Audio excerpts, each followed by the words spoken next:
Hello and welcome back, listeners, to the Dual Screens podcast, the world's #1 indie developer podcast, probably. And joining me this week, and I'm very excited about this, is James Barnard, developer of Let's Build a Zoo, a pixelated zoo tycoon sim where you can build the zoo of your dreams and eventually splice up animals into silly yet horrifying abominations of God. James, welcome to the show. Thanks for that great intro to our ridiculous game. But yeah, you kind of got it. You know. Right. I think it's a lot to discuss about this game, but trailer came out and then I think everyone just fell in love with this thing from the get-go. I mean, how could you not? I hope so.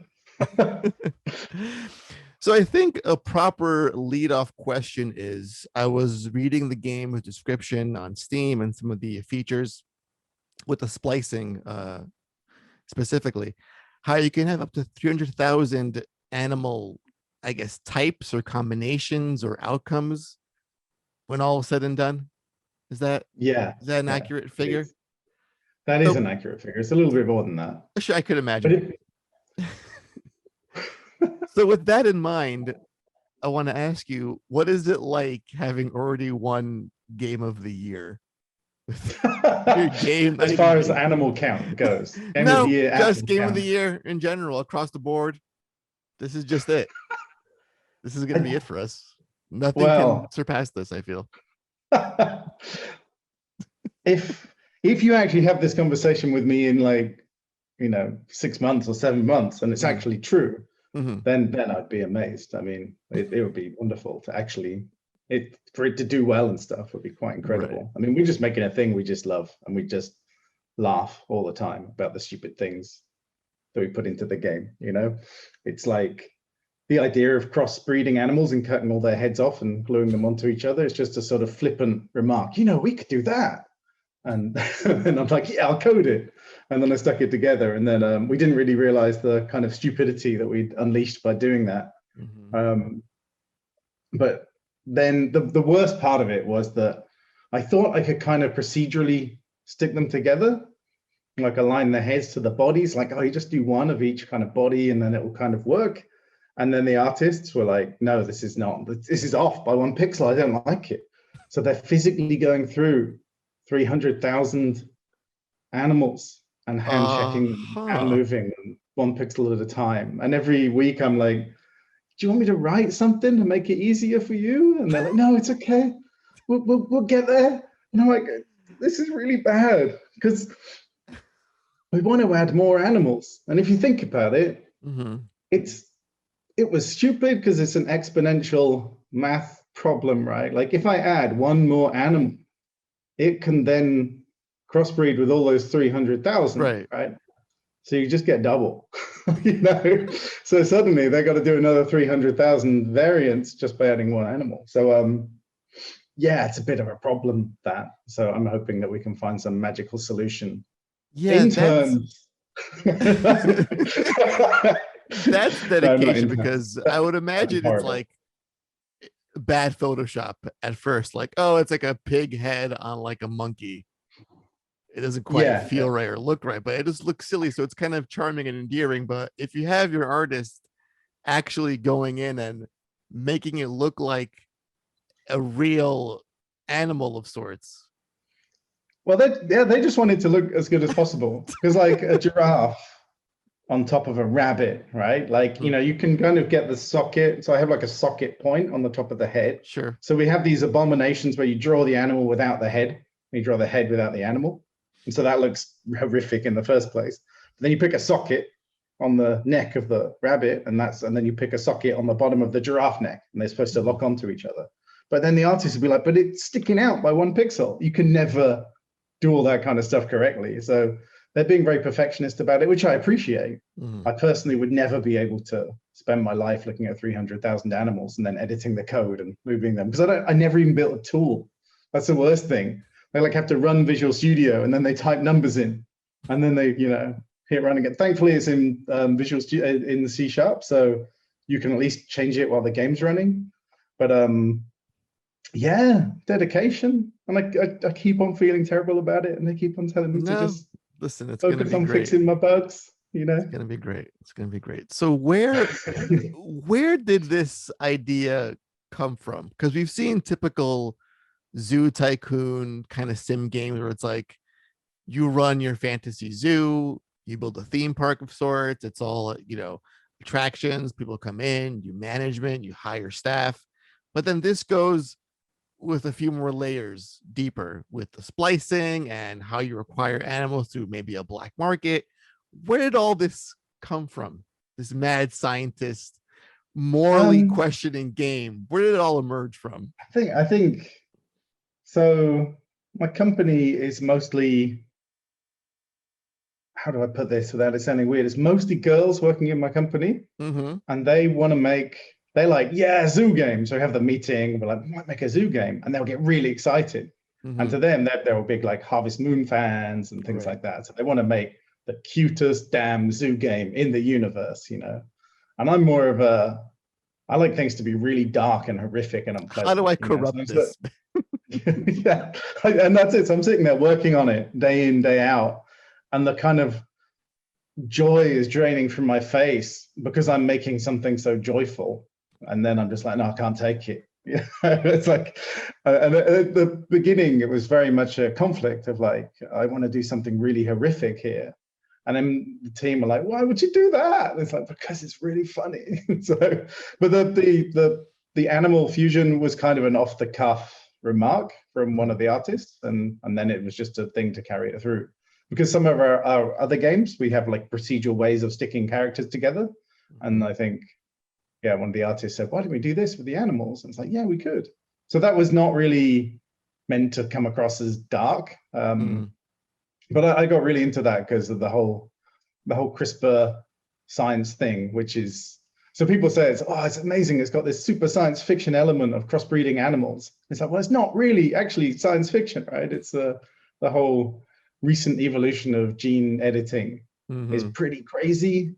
And so, we're actually not far from being able to do exactly that to some degree. Obviously, I doubt they'll be precise enough to get the head and the body and align it pixel perfectly with the CRISPR editing. But so that's really funny. And I find that kind of interesting that also I'm a bit of a hippie. I care about like not eating meat and stuff like that.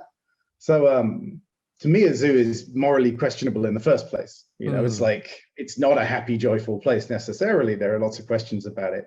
It has its place where I think a zoo is important for, keeping endangered species alive and breeding programs and things like that. That's pretty spectacular. But beyond that, it's pretty shitty. If you're a little penguin and you're like, yeah, I live in the Arctic or whatever. Which way at the end? I don't know. I think they live in the Arctic. Yeah, I'm getting a flashback to when I watched like that Blackfish documentary about the whales at SeaWorld. Oh yeah. Like I bawled my eyes out in the theater. It's super sad, right? And then so you kind of think, well, can people explore the moral ambiguity of this, And so we've talked a bit about like the dark side, which I find to be really fascinating. And I like death metal and things like that. So I love things that just go as evil as possible. And just the idea of that kind of stuff is fantastic. Like, how can you make this the most horrible, dark, messed up zoo? It's interesting, right? Because then your sick sense of humor gets to just get working, like, oh, and if they have some animals and they're babies, more people will come to the zoo because there's babies, right? And then after they hit a certain age, if you just automate sending them to the slaughterhouse and then turning them into handbags, this is like a way to make crazy amounts of money. And you sell them at the zoo itself. You can export them. You get a whole commodity industry, so you sell them out of your zoo to other places. That's the idea anyway, Some of the stuff isn't quite fully working yet, but But then on the flip side, you can be incredibly good if you want to be, like super, super good. And so you can become self-sustainable and not have any carbon footprint and all that kind of stuff, and turn your animals into vegetarians. If that's a good thing. Is it a good thing? I don't know, but that's the idea. This is the best origin story of a game I heard in a long time. Because usually it's like, oh, there was a game jam. And oh, there was an idea when I was a kid, and now that I'm an adult and I can code, I can make my dream come true. You're just like, I am gonna make this cute thing horrifying, and I'm gonna make it. I'm gonna corrupt it to its core and make it dark. And I I think, yeah. feel, I feel like I have to fly down to Singapore now to meet you and buy you like a pint because I get you. Yeah, the darkness. I mean, but I that's the great understand what you're thing. trying to do. Like, like when I used to work in corporate game development, like I was a lead designer, and always like you have all these ideas and they just can't be done, because marketing won't let you or whatever. And it's just, and it sucks. Even good ideas that are actually wholesome, and you think this is a great game idea. And it's just there's so many gates to get your game idea through. And then even once it gets approved, lots of people water it down. Someone will say, you can't do that. And in the end, you just give up trying to do ridiculous things. So the last game we released was called Ghost, and it didn't sell very well. But the game itself, you start off inside an eyeball, and you punch your way out of the eyeball and explodes, and then you're a little squid guy. And the entirety of the game takes place inside the body of a god. And so these gods like have these training rooms inside their bodies, and you kind of play the whole game in there. You never understand this story. You never understand this is what's happening. And then at the end, you see the god's face really big, and he opens his mouth and he vomits you up, and you come running out, and then you have a battle with the other champions. And the whole story is super, super dark and weird, and you get ripped into a tentacle and you walk around leaving blood behind you and stuff like that. And then those kind of ideas, they're kind of evolutionary. You don't start knowing the full design, and you're sort of building something, having fun making a mechanic, and then you have an idea that's really ridiculous, and there's no one there to stop you putting it in the game. You're like, yeah, I could do this.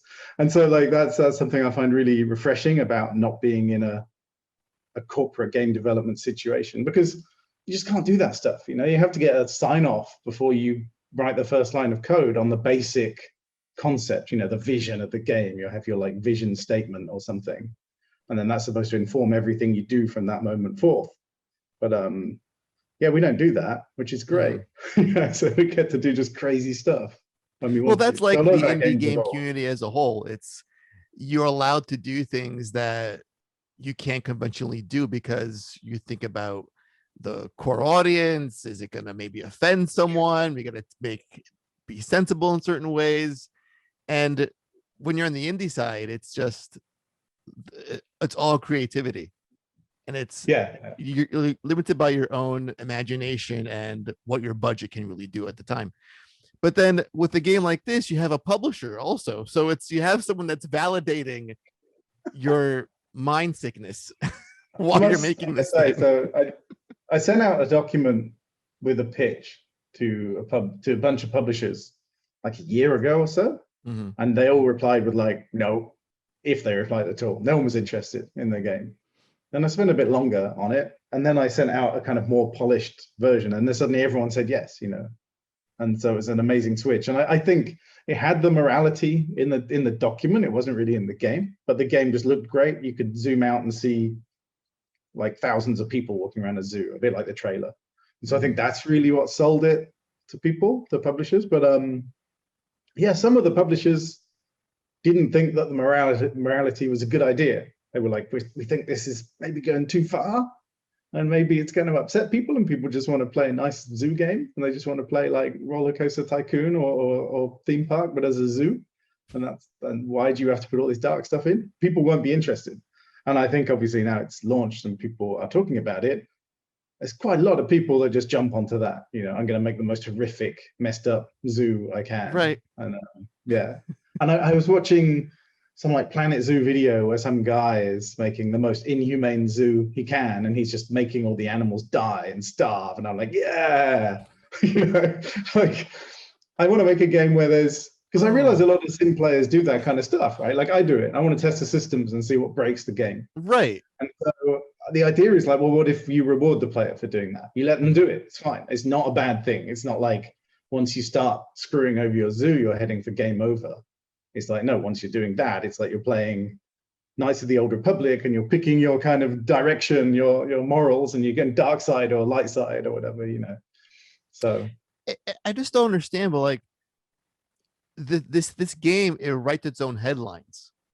When you take something as conventional as a tycoon simulation game where you're running a zoo, and you have all these other systems like the black market and the splicing and the morality play, that is like the best marketing you have for a game like this. And the publisher shouldn't be saying, you know, all the things that you're doing differently, cut that out and keep it to a player's, keep it nice and simple and what we're used to. It's like they should be embracing all those differences, because that's what's selling the game to people, because people like weird shit that's Yeah, unconventional and it's going to challenge what we think of certain genres.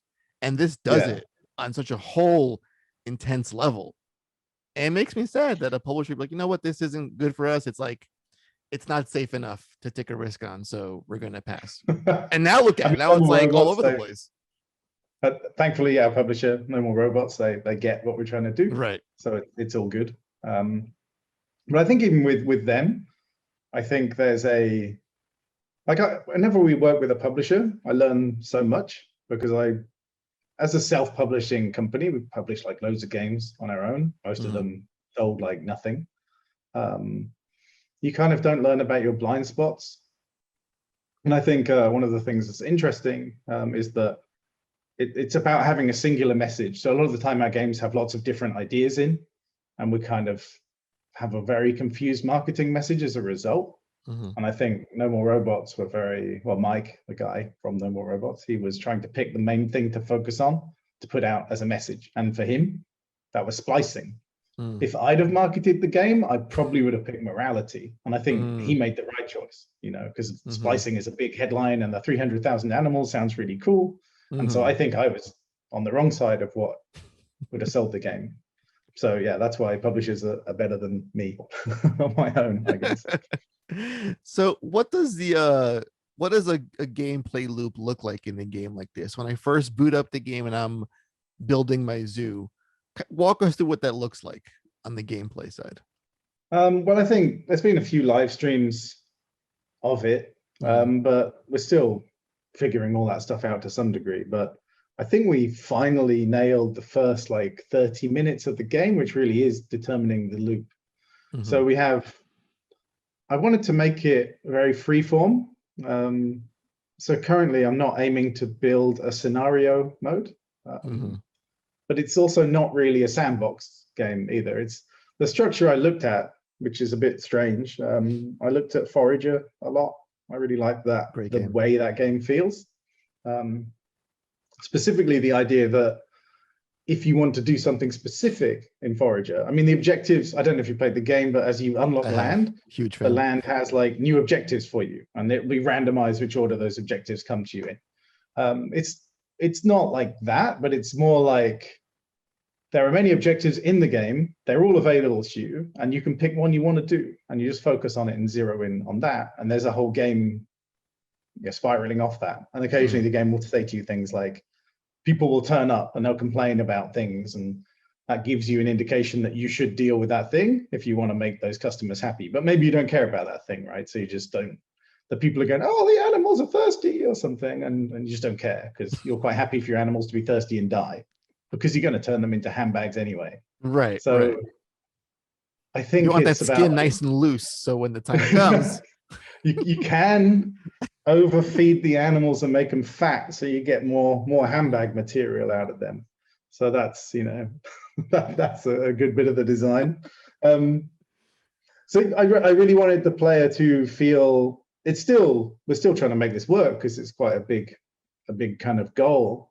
But I want the player to feel like whatever direction they go in, the game will present them more things to do in that direction, which sounds a bit strange, but it's like a skill tree in the game. So for example, if I was to start the game and let me think, well, let's say I started trying to focus on being evil, right? There's many things that will start happening as you start to be evil. So as your morality score goes down and down and down, new systems will unlock and new things for you to do that are related to being evil. And if you were to play good, you wouldn't really see those systems. It's not to say that you can't do both. You can, in theory, play through the whole game as good and then flip your morality and try to become bad and then go back to being good again. But I want players to feel a sense of discovery. Everything they do, there'll be something new surprising them. So we have a lot of systems in the game, a lot of things that you can do. So does it have a concrete like ending? Does the game have like a credits roll at some point? Is there like a pure good morality ending, or like all there bad? is, yeah. If you can reach the maximum, there is a maximum morality score that you can reach. I don't know if that's going to be a credit roll moment. I haven't decided yet.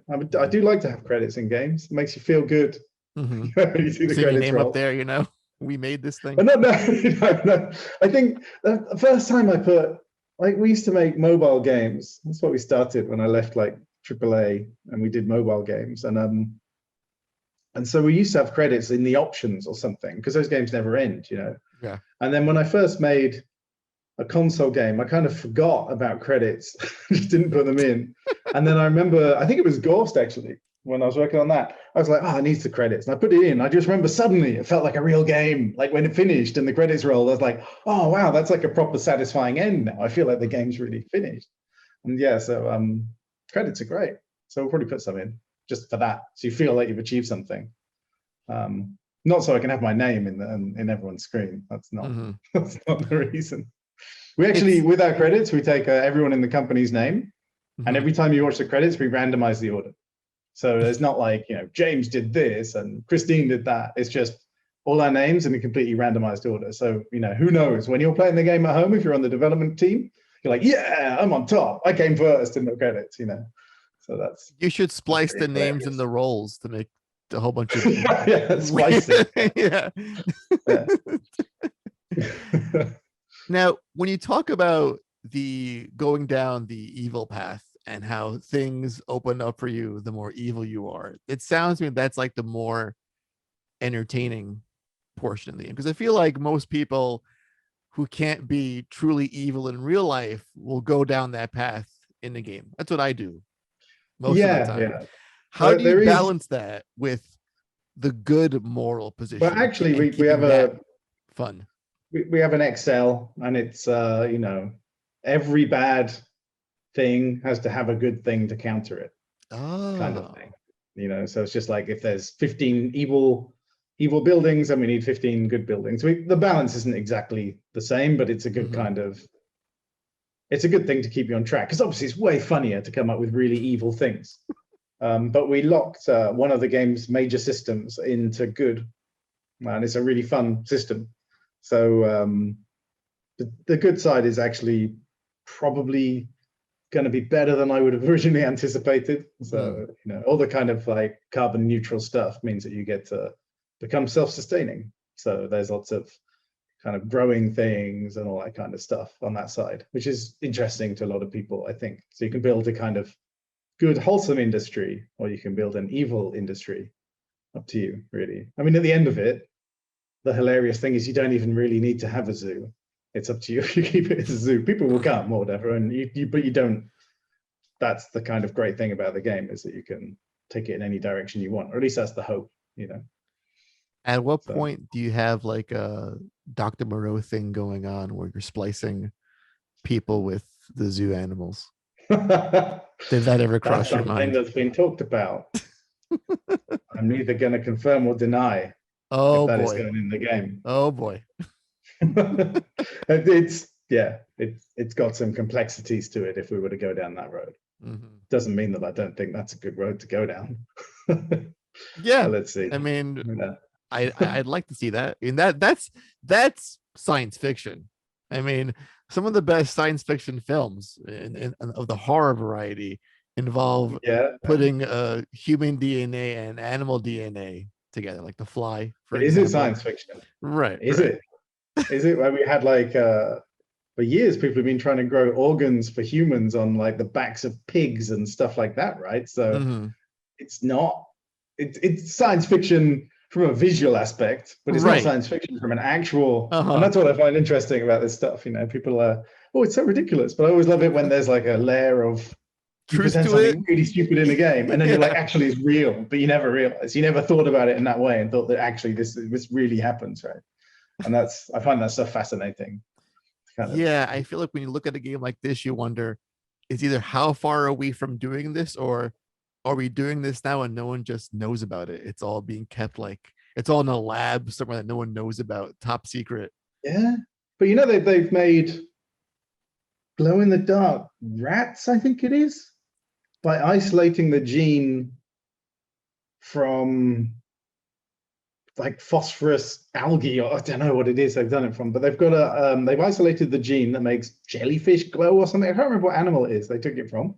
They've isolated that gene and they've put it into other animals, and it actually glow in the dark. It's a real thing, or not. And so that's what I mean. It is real, right? What function does that serve? They see where Well, the rats are the in my function house. it serves is that they're trying to see whether or not they can successfully gene splice these things, right? And so they try to find genes that are, in theory, harmless to the animal, but will have a visual tracker, so they can easily see that it's actually working and they're doing the thing, right? So they put these like glow in the dark genes in these animals, and you're like, whoa, it's just crazy, you know. There was a documentary on Netflix, and some guy, because you can like order CRISPR online, and you can do it in your bedroom if you want to. And there's some guy in like a barn, and he's like, I'm gonna make the first glow in the dark dogs, and he like the whole thing he's there just like splicing these things together and like having like dog babies in his house, and it's weird, like really messed up. And that's real. It's really happening, you know. Yeah, I don't think we're too far from Man Bear Pig from South Park at this point. Yeah. We're right I hope there. not. I want that. And I think that's actually a good collaboration for you guys with the South Park people. Like you do a man bear pig, you do a potbelly pig, you do a monkey with four asses. There's like you can do so much with that. Yeah, like we were thinking about whether or not to add like super rare variants. Like, you know, you breed two things and then something else surprising comes out. And I do want to do it, but I do wonder if like anyone will ever see it, you know? So you got like a 1 in 300,000 chance of doing that pairing in the first place. And then what chance, you know, and then we're going to do a sub chance of that, right? So, you know, it's one of those things where you put all this effort into it and there's like 1 in a 5 million chance of you seeing this thing. And so probably no one will ever see it. So we might still put it in because we're into that, but it'd be crazily difficult to know if anyone ever saw it, you know.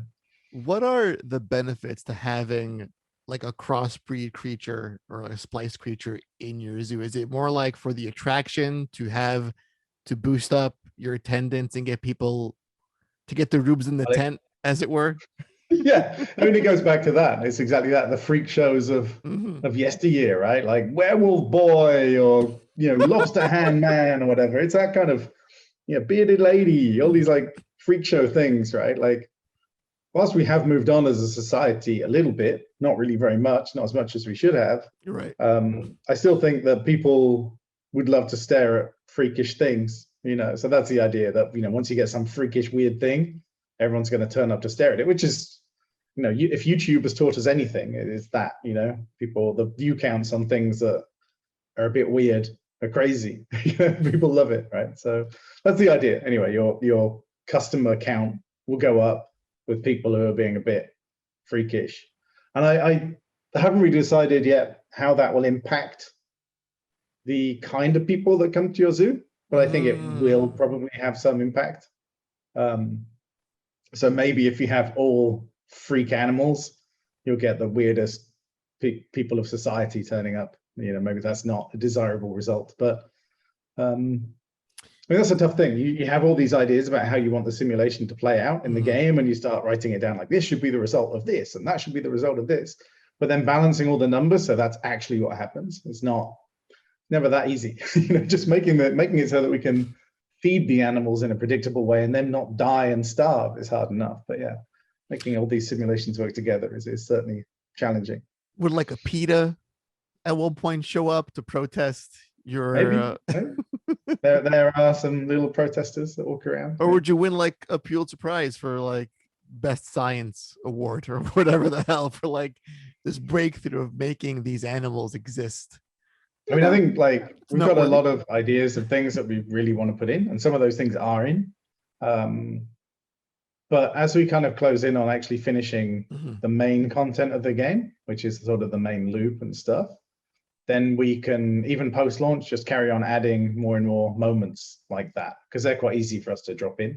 Well, easy, they still take a few days each one, but that kind of stuff, yeah. I have one thing in the game that I'm not going to talk about, but it's so good. It's like You my can't do favorite that thing. to me, James. Just be like, Yeah, I can. there's I one can. I cool can. thing, but I can't discuss it. It involves cows.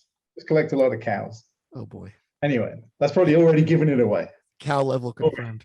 Um, what doesn't make it into a game like this? What was, when you were putting this thing together, much like your spliced animals, and you're making things fit, what was deemed on your end too intense, too insane, too over the top, that couldn't make the cut? Or not even that, just we'll put a pin in it and then maybe we'll get back to it at some point later. Well, I think there's some stuff I really want to do, but it's too technically challenging. And so that's more like, either if the game does really, really well and we can afford to go back and do a kind of technical rewrite, we could do these things, or we save it and make the next game like that. So big, huge technical challenging things, like bringing more kind of multiplayer components into it, which I still love to do that stuff. But so technical things definitely become a bit too much. And ideas that are too dark. Yes, I that's don't what I was know. really I getting don't know at. if any of those got cut, really. I think because the graphics are so cute, it's like That's you the can get away best with part. stuff. It's that You know? juxtaposition of the pixelated cuteness and these dark moral issues. Yeah, you can totally get away with it. A cute person doing horrific things is it's not so bad, right? Yeah, they're just sprites committing these Yeah. horrifying acts upon animals. No big deal. So when is this thing coming out? When can we expect to play Let's Build a Zoo? I think our publisher is saying something like this year. I don't know what they're saying actually. I think by the end of summer is where we're heading. Yeah, so within the next 5 months, probably less. I don't know. I don't know what I'm supposed to say. I've probably said all these things in this interview that I'm not supposed to say, because they keep The best on part of the show. managing like the way that the details of the game are kind of released. It's like they do that and I keep out of it. But then, I talk to you and I just talk about everything in the game because I don't care. But, because I think I know nothing about marketing, terrible at it. And I guess there's like a reason to hold things back. So there's a kind of narrative that you build over time about the game. And, yeah, I don't know anything about that, as I just said. That's why I make games and I can't sell them. This is actually, compared to your previous works, like I think your largest project to date in terms of scope, because you've worked primarily on mobile games and then you moved on to console eventually. But this is like a really huge project for Spring Loaded Software. Yeah, we've had a couple of projects that kind of led up to this.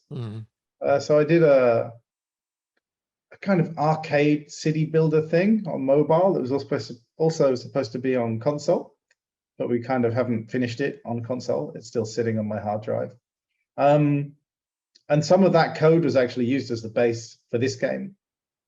And prior to that, rolling back about 2-3 years, maybe 3 years, I started making a kind of space city simulator where you had no oxygen and you were in these little capsules and everyone. It was supposed to be very, very simple. It was more about the idea of simulating how families work and they move around. So there'd be, I remember writing all the simulations for how the people had children, and it was really complicated. And I was looking up actual fertility rates and relating them to stress. And I was using real numbers from the world and building this hugely complicated system. And so if you made the people work too many hours, they wouldn't have enough time together where they weren't tired to actually have sex, so they would never have children and things like that. I had a lot of fun, just making the simulation. And then we moved on to doing a game with So silly. E-Boy, who are some of my favorite artists in the universe. and we spent like a year on that thing, and then it's also just sitting on my hard drive and hasn't come out. So it's like the city builder genre has been in our blood for like 3 years of solid work. It's probably longer than that even. And whilst I'm aware, yeah, this is the biggest game technically that's ever made it out of our studio. It's like it's built on so many other big projects that we never quite pulled together. It was inevitable. So I've been doing this for a long time. It's great to finally finish one that reaches the kind of scope that we'd always hoped to make, you know. Would you ever consider going back into the AAA space, or is this where it's at for you? Having this level of freedom, creativity. Yeah, no way, man. No way. Like I hate it. Like honestly, our company's gone through some pretty tough times. Like definitely got really close to the edge. Like 5 years ago, I had $10 in my bank account. That was pretty Holy bad. Shit. And we launched a game, and it wasn't finished, the game. And then Apple and Google featured it, like really heavily featured it. And I remember I couldn't sleep. And I remember waking up, turning on my iPad and seeing it at the top of the App Store. And I started crying, you know, and it was such an emotional, stressful moment. And when I started my company, because in AAA I got overpaid, I said to myself, well, if I ever end up with like less than this amount in my bank, then I'll close the company. I'll close the company and I'll go back to getting a job. Right. And then when I ended up with $10, it was pretty clear that I wasn't giving a crap about my original rules, you know. Sure, and I was trying to sell my house in the UK that I bought when I had too much money, but because I'm not a UK, I was trying to remortgage it.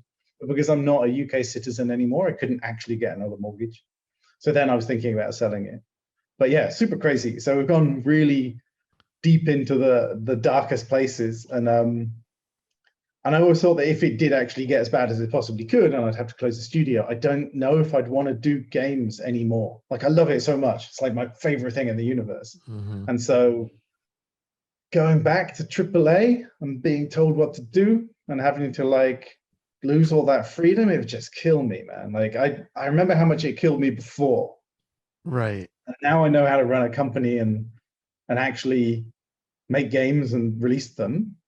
It would kill me 20 times over now. It's like when you're in a AAA company or any company, really, it's like your position is in the dev team and you can't possibly understand what it's like to talk to Sony because that's somebody else's job, or you're getting a dev kit's very difficult. And there's all these kind of walls of places that keep you in your place. And you think, too wow. much bureaucracy, yeah. Yeah, and how would I don't understand how you make a full game. So I'll just stay in my little box. And then once you've left and you've made some indie games and you understand the kind of full scope of the business from idea to selling a game, then you realize, all of it's there's lots to learn, but I understand all the steps. And so if somebody in a AAA company was sort of acting like a wall between me and one of those steps, I think it would just drive me crazy. And that's kind of historically what it's like. I think lots of people clinging onto their little positions in the ladder and trying to defend their kind of place and justify it, I can see where all the darkness comes from now. Because that's like, that is $10 in the bank, launching a game and just having this pit in your stomach, wondering, am I going to make it through this? Yeah, like I'm single. I've been single for quite a while now. Like every relationship I have like collapses into a horror show because I just work all the time.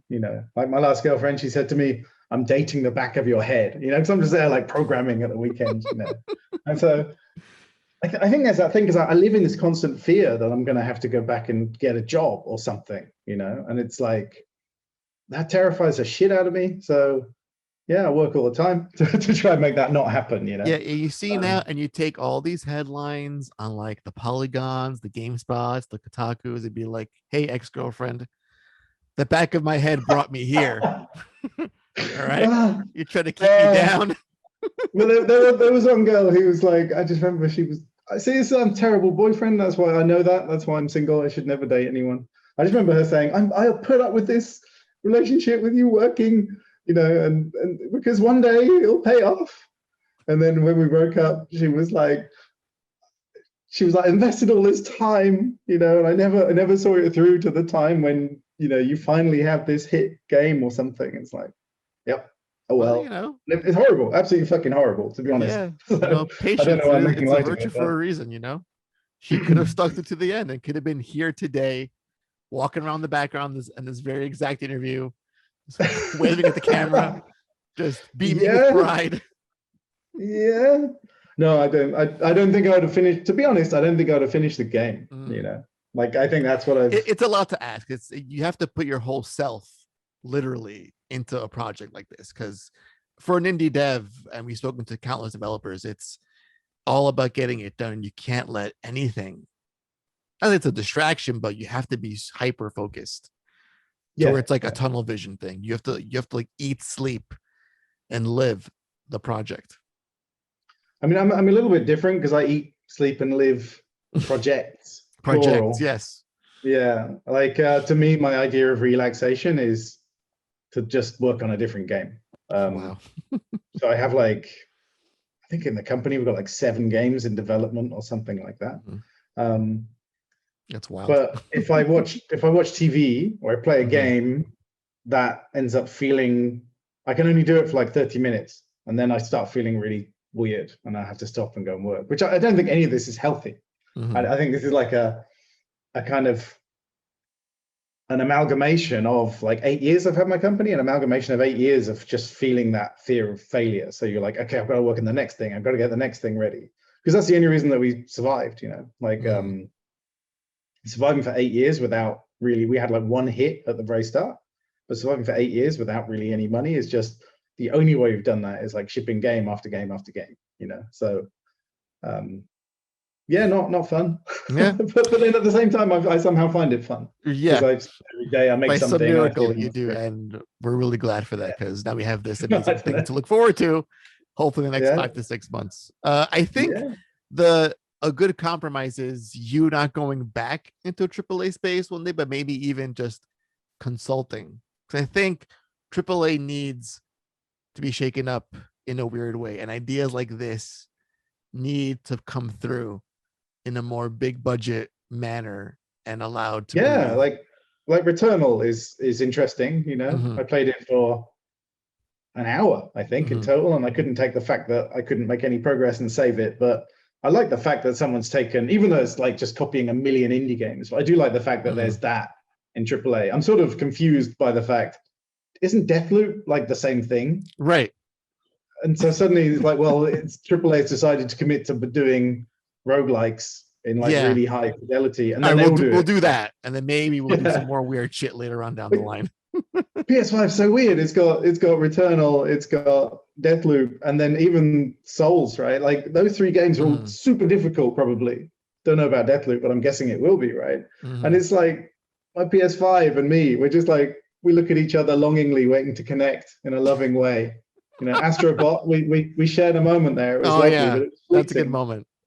It was fleeting, and now my PS5 is like, sorry, I'm so difficult. Sorry, I'm so hard to be with. I know I'm very difficult, but please just stay with it. And I play Returnal, going, it's okay. We'll find our time. We'll find our moment to be together. So you're the girlfriend now, James, in this scenario. And the PS5 is saying, just stay with me. Don't worry. Greatness awaits. Yeah. Series X is not even trying yet. That's a problem. It's like, I'll have some games one day, All right. And I think with that, it's a nice way to segue into rapid fire. James, oh God. Are you ready for this? Let me have some gin. Yeah, you do that. You take that gin shot. It's not really gin. It's water in a gin bottle. But the great thing about the gin, this particular gin bottle, is it's hexagonal, so it doesn't roll out of my fridge sideways. Oh. So yeah, great reason to use a gin bottle. That's a nice little design. Yeah. Okay. All right. See, now if I knew you were so dark, I would have more. I think I have some that are geared more towards a dark personality, but we'll get there. All right. Would you rather have an exact clone of yourself or $1 million? An exact clone of myself. That is the right answer. Would you rather have? I don't know. I think my ex-girlfriends would have liked me to have the exact clone of myself, because then they'd be like, "Oh, you're coding. I'll go out with James too. I can like get at least double the time out of you." Right. Maybe there's some semblance of a relationship. Yeah. Yeah, two of you makes a whole you in a sense. Yeah. Well, still really half of me, but you know. Right. Would you rather have Sorry. the ability to lie perfectly, or you have to always tell the truth? Oh, always tell the truth, for sure. I think I do that anyway, so it's okay. I'm unfortunately afflicted with that. I mean, any person that can tell his dev team, like, oh, you want to do a cute zoo game? That's cool, but I want to make it like dark and morally questionable. That's pure honesty right there. I mean, the reason, like, not going back to AAA, one of the things I remember was having a meeting about the future of the team size and all that kind of stuff and the projects. And loads of times people would say, you cannot tell the team that this is going to happen. Like, the game's going to get canceled in 2 weeks. It's like, what? Okay. And then I just go and tell the team and say, you can't tell anyone. I told them I wouldn't tell you, but yeah, don't worry. Don't do any work. Just chill out. Right? Things like that. There's all these layers of bureaucracy where you're not allowed to, because there's always concern about how things are going to be messaged to the team. Again, I remember this one this comes from. Yeah, go ahead. Oh, it was so crazy. I remember this one meeting. I was sitting in America and the team was back in Singapore. And then we were talking to the team over a camera, over like a Polycom thing. And we knew the game was getting cancelled in the US, but we weren't allowed to tell the people back in Singapore. And this guy couldn't even be bothered to come to the meeting, right? Because what's the point? Game's getting cancelled, right? So why keep up the pretense? Anyway, so the guy with me said something like, oh, he's sick today. And it's like, he's not sick. I saw him like a minute ago. And then he came walking through the door and just about to come onto camera after this other guy had said he's sick. And suddenly the other guy turns around and goes to him like that, forgetting that he's on camera. And all the people in Singapore go, what's going on? He's like, I can't remember. He might have said something like, there's a fly or something like that. And I was like, oh, come on, you know? And I do like all of these people involved are actually they're all cool guys. It's just the system of like the way the studio is set up that you have to message things correctly and you've got to just feel so fake, you know? Just sucks. How does that benefit people? You're working on a thing that's never going to happen. Whose feelings are you trying to save at that point? I'm trying to tie like the thought back to why lying to people who are working on something, how that's a good thing. I think the idea is that, so LucasArts, there was this moment where we changed president, and basically the new president came in and he didn't like anything that's being developed and he canceled everything pretty much. And then he decided to have a think about what we were going to do next. And they spent like 9 months or something. It was ages, like without giving us any projects, without saying you can start on anything. And so everyone was like in training and doing all kinds of stuff. And I think in a big company like that, they just like you to be busy. They don't like downtime, right? Because there's like, it feels like they're wasting their money, even if they know they're wasting their money. But also people become disenchanted, right? They become like, oh, I don't know what's happening. I'm just sitting around waiting for work. So they just try to find things to keep people busy. And I hate that, right? Because like as someone who just knows that you can make an incredible product with that kind of size of team, you can make something amazing really quickly. But they don't want to ever commit to just saying, oh, take those 2 weeks of staff and make something cool, right? Maybe it's different in some AAA companies. I don't know. I don't have that many AAA company experience, right? They would say, all right, we released something. We're not sure what's happening in the future. You guys get together and just do something fun for the time being until we announce like our next big project. And that's maybe like some other studios are like that. And maybe I just had some bad experices. I don't know. But yeah. Sorry, I'm not helping with the quick fire. No, still. That's the purpose of this, James. It's for stories like this to emerge that are locked and repressed deep inside of you. Yeah. What is something? Do people listen to this or do they watch it? Is it just sound? No, it's both. It's on YouTube and on audio. For the people who only have sound, I'm in the bathroom.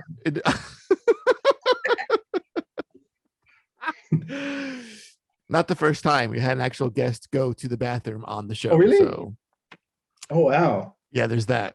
Again, that's why the show is so good. What is something that you're terrible at, but you wish you could be really good at? Oh, dear. Besides being a boyfriend. Playing the trumpet. Oh, that's oddly specific. Why that instrument? I always wanted to be in a surf rock band. Like I was in a surf rock band and I played guitar. Because you say whatever comes to mind, right? So I'm trying to think, I'm trying to Right. think what it could be. Right. And I always wanted to do like trumpet solos over the top, but just could never really tried. I had an oboe, no clarinet, couldn't play that either. But I think in reality, if it's related to games, it would be, I wish I was better at art. I wish I was better at it. Like I've done art for our games and stuff, but it generally sucks.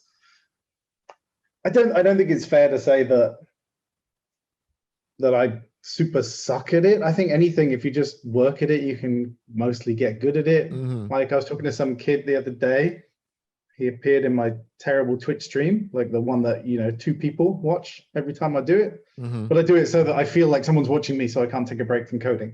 But yeah, he was talking about his amazing game design and did I want to get on board and make his game. I think he was just going through Twitch, finding random programmers and to build his trying to game pitch for him. them.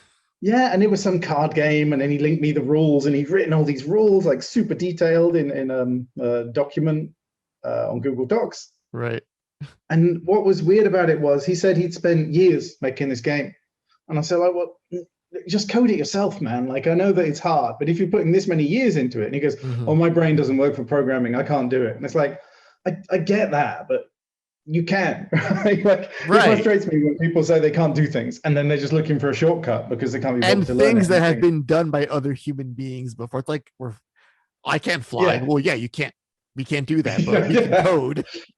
Yeah. I mean, I don't mean to be dismissive about like how hard it is to learn, but it's just like one of those things that for me it was super, super hard to learn how to program. Like when I started my company, I was really a designer. I'd not really done much coding, and I remember when I first learned the concepts of programming, like one of the hardest things ever to learn, because I didn't have a teacher or anything. I was just doing it at home before I'd even joined the industry. And I think, well, if I can do it, you could do it. And I don't mean that in a, I just don't like the attitude that people have where they say things are easy for you, like, oh, you can code and you can play guitar and you can game designer. It must be easy for you. It's like, well, it's not. You just don't know how many hours it took, to do these things, right? It's like, company for 8 to 10 years. That's where all that craft comes from. I've built towards this. I had to learn along the way, and also working prior to that with AAA studios and all that stuff. So it's not. So I probably could learn how to play the trumpet if I really put my mind to it. Right. Yeah. I wish that, like, in some ways, like, because I'm really old and I learned how to code almost before the internet. It feels that way. I think now it's easier than ever to do these. You can watch a YouTube series or attend a class online. We made these things so much easier now than it was years ago. So I understand the frustration. Like, bro, you can totally do it yourself and leave me the fuck alone. All right. Next question. Imagine for a moment someone close in your life, be it a teammate, a best friend, a sibling, PlayStation 5, your PS5. All right, your PS5 gets a phone call in the middle of the night. Oh my God. James is in jail. He's been arrested. Oh no. What crime have you committed, James? Oh. It's gonna. Have I ever? No, I've never been to jail. But it's going to be drinking related, I think, probably. I'm just going to have got really drunk and I'm going to fallen asleep somewhere. That's what's leading up to the crime. So you've had a bender. Oh no, I've fallen asleep somewhere very inappropriate. I've got really drunk and I've walked out of like some bar in Singapore and I've seen some like religious monument of some description. And you like there's some like dragon or something, and I've decided just to sleep on it. And then I've been arrested. Yeah. But yeah, so that's what's happened, I think. Probably. What is the dumbest way you've ever injured yourself? Oh. I climbed onto the roof of it's quite a few good ones actually. They're all quite similar. They're all about climbing. One time, my friend was driving his car. It was in my first job. We were making some GBA games and stuff. And we left the office. My friend got in his car to drive it. And I jumped on the front of the bonnet and held onto it And I thought he wasn't going to really drive, right? It was like a Right. joke. And then he started driving, and then he put his brakes on, and I flew off the car. And I remember landing quite awkwardly, and my head whipped back, and I just put all my force into my neck, and somehow I didn't crack my head on the ground. It was really how scary, are you not right? dead? Yeah. Another time, my friend in Singapore, he has a van, and I decided to, this is great. This is 15 years later or something. You'd think I would have learned. I decided to try and climb on the top of his van. And yeah, I fell off. Thankfully, I didn't get on the top of the van, or bad things would have happened. It was, for some reason, I thought it was funny. He owns a restaurant, and he was like, here, all the scaffolding that people use is made of bamboo, and it's like, looks crazy when you see scaffolding that's not made of metal. You think, how does that work? And I was it was a different night, and I was quite drunk, and I decided to climb up the scaffolding. He's like, yeah, let's go on the roof. And it's like, okay. And I remember going up like 3 runs of the first ladder, and I fell off because I was too drunk. And then he's like, looking at me like, oh, maybe you're too drunk. And I was like, no. And then I just went up anyway. It was like, there was like a warning, you know, falling off was a warning that I shouldn't go on the roof of a building. Right. Another time in Japan, I jumped between the two building rooftops in the rain. That was cool. We thought it was funny to wander around on the roofs, but I didn't, no injury. So these are just times I should have died. I think many times I should have died. I'm gonna have to amend this question for future interviews now, because I feel like it's a whole different line of answer I'm getting from you. It's like that show I Shouldn't Be Alive series, you know. What are the things you've done that should have killed you? Right, exactly. Yeah, there's many more. I'm gonna actually write that exact question. Yeah. On that note, what word would you think best describes you when you've been drinking too much? Besides reckless, I imagine. Oaf-like. Oaf is a good word. I don't even know if you know it in America. Oaf is a good, yeah. I love that. I'm going to say oaf-like. Yeah. You know, just, yeah, full of energy and idiocy, really. Hopefully joyful as well. Right. I don't think I'm an unpleasant drunk person. I hope not. No, recently, actually, I tell you, recently, I started getting a bit angry sometimes when I get drunk. I never used to. Never have been. And then a couple of times recently, I found myself losing my temper a little bit. And I don't like that. I don't know what's brought it on. Is it being old? Like, you get old and you get grumpy? You're a grumpy old man? Yeah, I don't know. I'm a little bit worried about it. So yeah, it happened. Huh? What's making you angry? What's making you so mad? What are you thinking about? One of my friends, he works at Microsoft. He works in the store, the Asia store, and he's not really in games at all. And he was telling me about like his big vision for Microsoft and how they should do games in Japan and all this stuff. And I was like, well, they did. And I started telling him about the history of like Mistwalker and all these that kind of big thing they did. And then he just started telling me that he knew better, and I was like, no, you don't even know anything about your own company. And I was a bit grumpy. And then another time, someone came into my flat. As you can see, I have a pretty small flat. Yeah. And he came over and to drink my beer, and he walked in and he said, I've never been into one of these half flats before. And I was like, is that an insult? I don't know if it's an insult. And then he carried on like that a bit. It's like saying, oh, it's so cozy in here, you know? Yeah. Oh, rustic. Right. So yeah, I just remember being a little bit terse with him. And maybe if I spoke to him, he would not consider that I was terse at all. I remember feeling it like, oh, I'm being a bit mean. I shouldn't be a bit mean.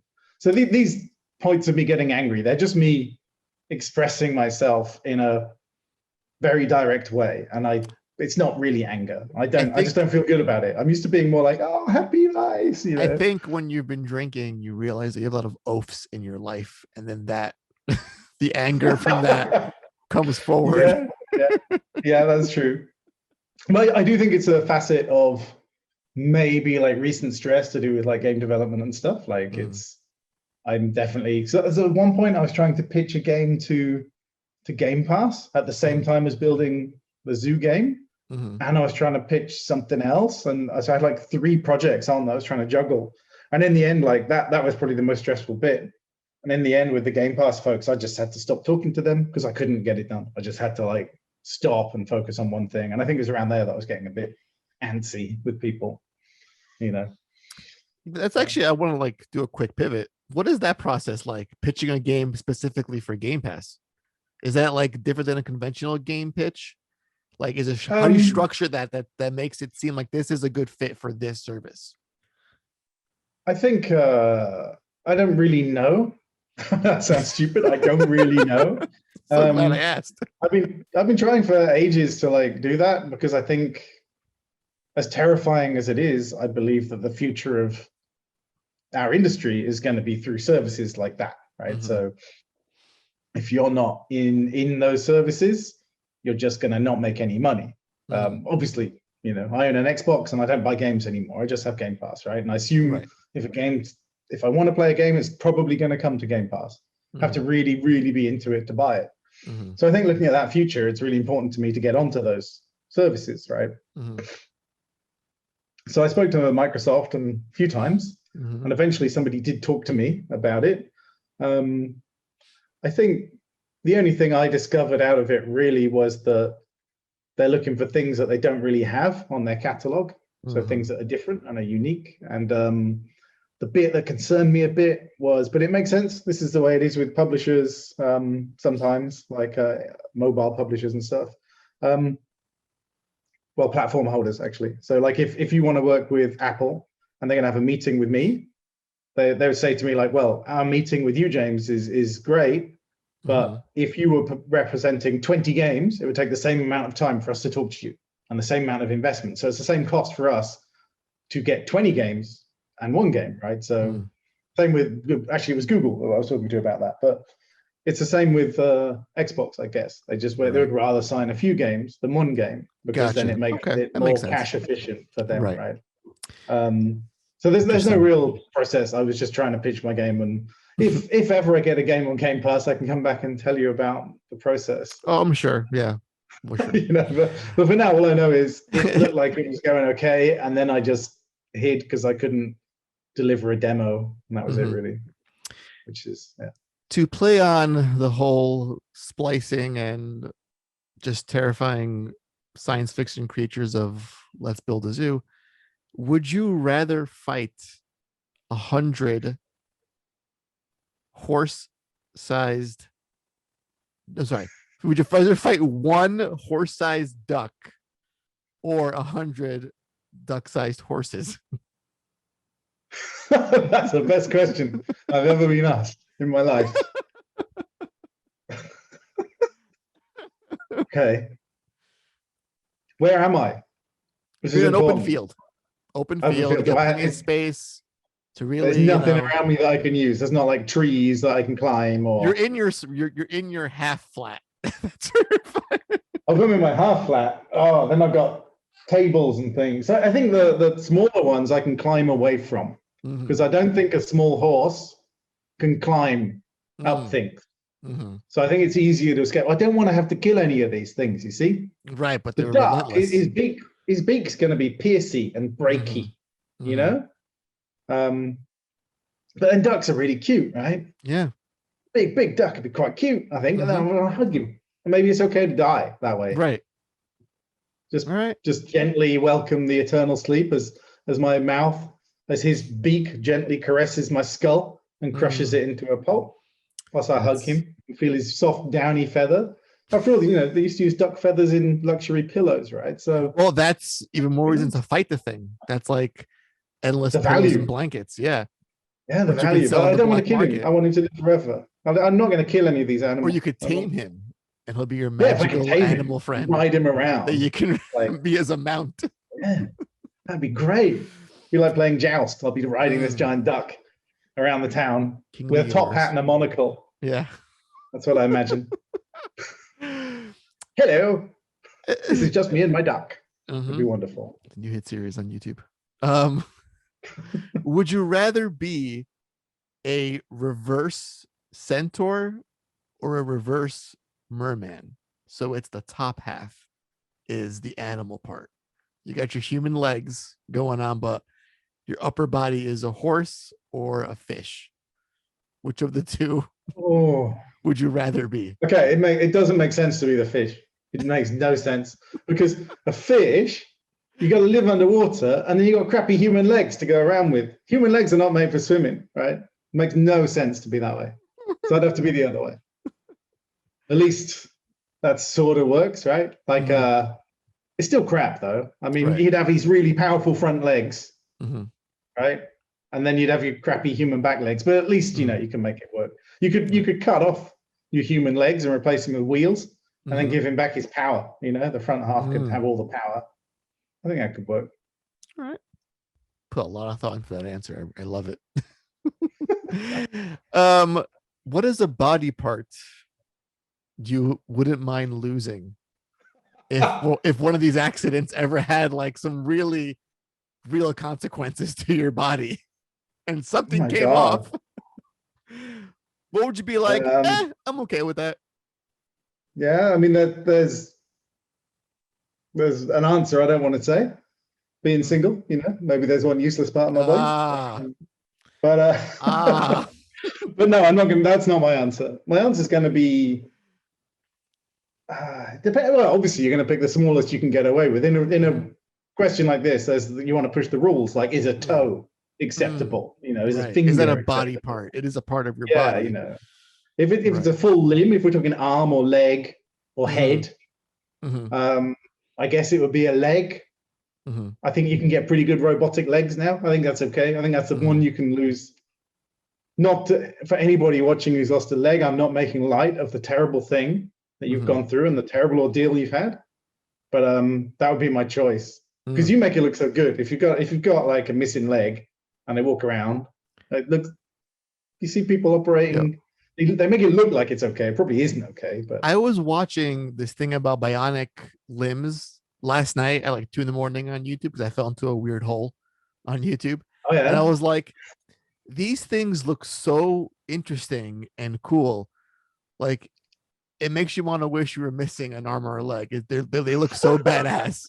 It's like, that's like a fucking cyborg arm that's like fully realized and functional. It's like crazy, right? But the thing I'm curious because by comparison, because it uses, some of them use your electrical. I don't know, right? Maybe I'm completely wrong. Some of them people use muscles and they clench their muscles and that makes them do different things. But I think there are ones that actually read your electrical impulses, right? So you actually can use it a little bit like. So I'm wondering if we could train ourselves to use electrical impulses to other bits of our body, like our elbow. You know, we could have an extra hand on our elbow, so we could have a bionic elbow hand. I don't know what you do with another hand on your elbow, but I'm wondering if we could train ourselves to use an extra hand. I mean, it might be useful when you're typing and you can eat. So I can be typing whilst eating an apple, like that. Dude, that's so insane. There was a video I saw of a quadriplegic. They had a microchip in his brain because he had a spinal injury, so he couldn't move any of his limbs.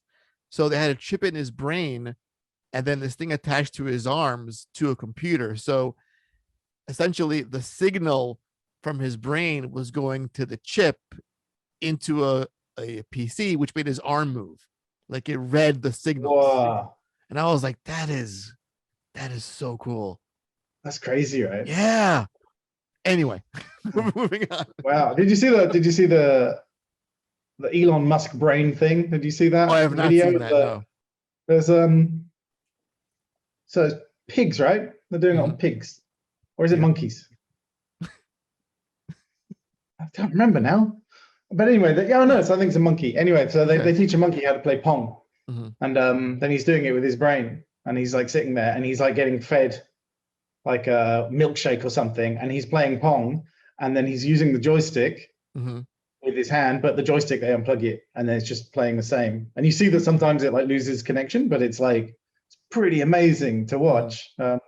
It's a shame that the chips that they're using, last time I heard about it, they actually, your brain is very corrosive as a place for things to be. And the chips like break down and then you end up dying. But, you know, that's that's a whole different thing. But yeah, amazing. We're properly there with like this stuff. Yeah, right? we're So really quite literally almost there. Yeah. It's really scary, right? So dogs, the dogs that can talk are maybe, you know, closer than we think. All right, last 2 questions.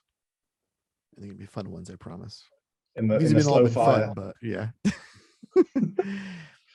If you could pick one animal from your crossbreed DNA splicing, let's build a zoo catalog of animals, That could be an Oh actual no. real life animal you could Oh own. shit.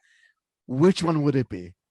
Actually, it's easy. It's easy. It's not so difficult because okay, when I was in a band, I went on tour in Europe years ago, and we went to this one place, and they were having this barbecue out front, lots of pork and beef and stuff, and then we played in the venue. But they had a pet pig.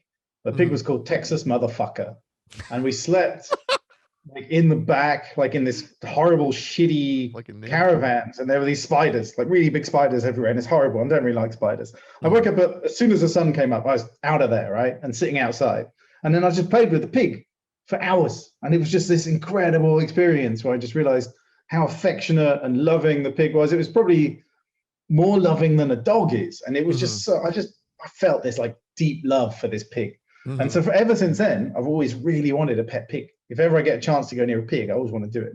Right. And then the other animal I really love, but I've never had the chance to really play with one, is a capybara. So a piggy bara or something would be my blended thing. And I guess, yeah, some pigs are like quite wiry, like their fur is like quite nasty. Yeah. So I guess I'd want the capybara body for stroking. Right. And the cute big face, you know. Have that then nice texture on the fur, yeah. Okay, I would do it unlike our game, where it's like the head and the body. I would slice it down the middle, like that guy who cut the cow in half for art. Right. So I'd slice the pig and the capybara down the middle and glue them that way. So depending on which way I look at it, I have both the animals. I'm going to play with the pig. So I look at him from the left and he's a pig. Looking from the right and he's a capybara. That's what I want. Oh, incredible. I love it. Because I want to eventually own both the animals. And so if I do it this way, I can save money on food and everything as well, because I get both the animals for one. Right. A lot easier to look after. It's brilliant. I'd never thought of it. Thanks for your question. You know, I think I'm just going to leave things there because I think that is like the best way to end the show. Because I really can't get that visual out of my mind of what that would look like and how that's also sort of imagining how they line up. That's also a goal of yours in life. Like, this is what it means to be a game developer, to have enough disposable income to afford to buy these two animals to own at some point. Yeah, it's true. And I actually think that the irony is I thought about, like, what if the game is a hit? Like, what would I do? There's no question it's going to be a hit, James. There's no question. I don't know. Let's see. All right. But if it is, I owe it to myself. It's like destiny or something, right? That a game about animals would have to allow me to fulfill my dream of buying those two animals. I'd have to move country probably. I don't think I can keep them. What comes first, the bigger flat or the animals? Because having those two in your current place, I think that's hilarity. That has to happen at some point. You can't. It's against the law, sadly. So there you go. Why would I go to prison? Why would the police arrest me for keeping a capybara and a pig in my flat? Maybe that's it, and I'll drink it. Oh boy. Yeah. All right, James, you have been a phenomenal person to talk to. This has been highly entertaining, and I love you so much. I think you're a kindred spirit in a lot of ways. The darkness, I feel a connection here. And I can't wait to have you back on the show once the game is close to release. And speaking of that, when it's out, and then I'll come back and I'll play you back the sound bites of you saying things like, "It's going to be a hit," but it wasn't. Like, at this point, I don't believe any game is going to be. I've become so jaded about the possibility of having a successful product. I just don't believe it, right? Until you know what? I'll have all the hope and optimism for you. You carry on thinking you're going to have $10 in the bank next week. That's fine. I will. Yeah. I mean, obviously, I still love making games, and that's all that matters, right? As long as I can afford to carry on making games. I think that's the true mark of a game developer, how you can be at such a low and this is still what you want to do with your life. And I think that comes through in such a huge way in the games you make, and in this game especially. And on that note, thank you. Where can we find this game? Plug all the Twitter, website, social media. Go for it. Where can we find about you and Let's Build a Zoo? I guess Spring-Loaded Dev on Twitter, but I never tweet, so that'd be useless. Springloadedsoftware.com, but I never update it, so that would be useless. I guess we're on Steam. There's lots of games. I think it says something like there are 6 games coming soon from Spring Loaded, and none of them are really coming soon. I don't really know. We keep on emailing Steam and saying, can we put back the launch date by another year? So yeah, well, you can just message me if you want to know anything about anything. Really, message me on Twitter. All right, and maybe occasionally, No More Robots Twitter. We'll tweet about. Yeah, well, that's the one to follow, really. Oh, Discord. We have a Discord. That's there you go, place. Discord. Yeah, that's a place I actually go all the time. I don't have any idea what the link is. We'll put a link in the description. Okay, I'll send you the link and you can put it in. Yeah, but that's a and I will happily join and be part of this. I love the Discord action. Chatting to people's great. All right, James, thank you so much for joining us this week. Thank you. Really cannot wait for this game to come out. That was Let's Build a Zoo. And as always, listeners, be excellent to each other.